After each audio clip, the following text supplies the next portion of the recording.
I've been thinking a lot lately about how we just let strangers into our lives because of a shared hobby. We think because someone goes to the same gym or drinks the same protein brand, they're one of us. But man, I learned the hard way that some people use that common ground as a hunting ground. This happened about a year ago. I live in a pretty boring suburb outside of Chicago, the kind of place where nothing ever happens. I'm a creature of habit, so I was at this 24-hour fitness chain every single day at 5:30 p.m. Same locker, same warm-up, same playlist. That's when I started seeing Marcus. He was this massive guy, always decked out in expensive compression gear. For a few months, we were just gym acquaintances. You know the type. The head nod, the "you using this?" talk, nothing deep. But then he started lingering. He'd time his water breaks with mine. He'd choose the treadmill right next to me even if the whole row was empty. One day, he catches me by the dumbbells and starts talking about my deadlift form. He seemed genuine, just a bit high energy.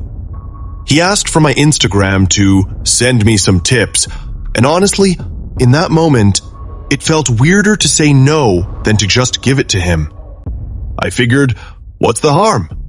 Everyone's on social media. That was my mistake.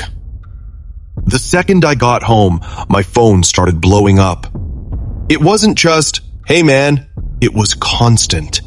He'd message me at 2 a.m. asking about my macros. He'd send me these weird, dark motivational videos about eliminating weak links. Then it got creepy. He started commenting on things I hadn't even told him. He'd message me saying, "Saw you were at Chipotle today. Hope you got the double chicken." I hadn't posted a photo of my lunch. He was following me in real life. I tried to be nice about it. I even agreed to grab a beer with him once after a workout, thinking maybe he was just socially awkward and needed a friend.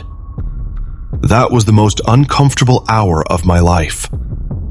Outside the gym, without the noise of the weights, Marcus was unstable. He kept switching voices.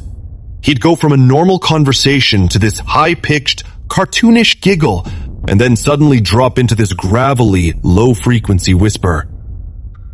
He leaned across the table, and I swear his pupils were tiny, just pins. He whispered, "Nolan, you're my best friend now. You know that, right? People like us, we have to stick together. Everyone else is just noise." I felt a physical chill run down my spine. I made some excuse about my cat being sick or something stupid and just bolted. I blocked him on everything the second I got into my car. I didn't go back to the gym for a week. I thought the out of sight, out of mind rule would apply. I was wrong. I live in a ground floor apartment. My bedroom window faces this small patch of woods. It was a Tuesday, maybe 3 a.m., and I woke up because I heard this faint scratching, like a branch on the glass. But there are no branches near my window. I sat up, dead silent, and then I heard that gravelly whisper from the bar, right through the screen of my open window. "Nolan, I know you can hear me. Why'd you block me, man? That wasn't very loyal." I didn't even look. I grabbed my phone and hid in the bathroom, dialed 911, but by the time I had the courage to look out the window, the yard was empty. But there, on the glass, was a handprint. Not a normal one. It was white and powdery. Gym chalk. He had been standing there, rubbing his hands together, watching me sleep. The next morning, I found my rear tire slashed. Not just a puncture, but a massive, angry gash in the sidewall. And under my windshield wiper, a blue gym towel soaked in water. I checked my Ring camera. I hadn't looked at the notifications because I was so stressed.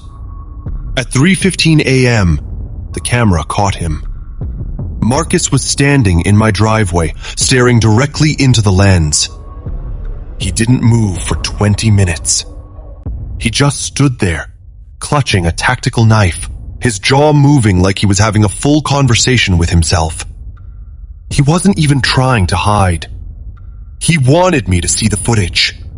He wanted me to know that my home, the place where I'm supposed to feel safe, was now his territory. The cops went to his place, but he was gone. His apartment was completely cleared out, like he was never there. I broke my lease that week.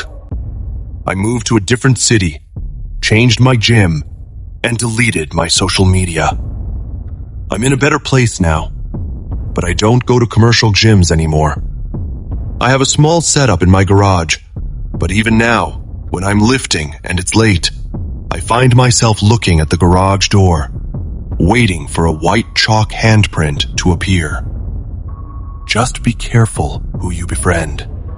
Some people aren't looking for a gym bro. They're looking for someone to own.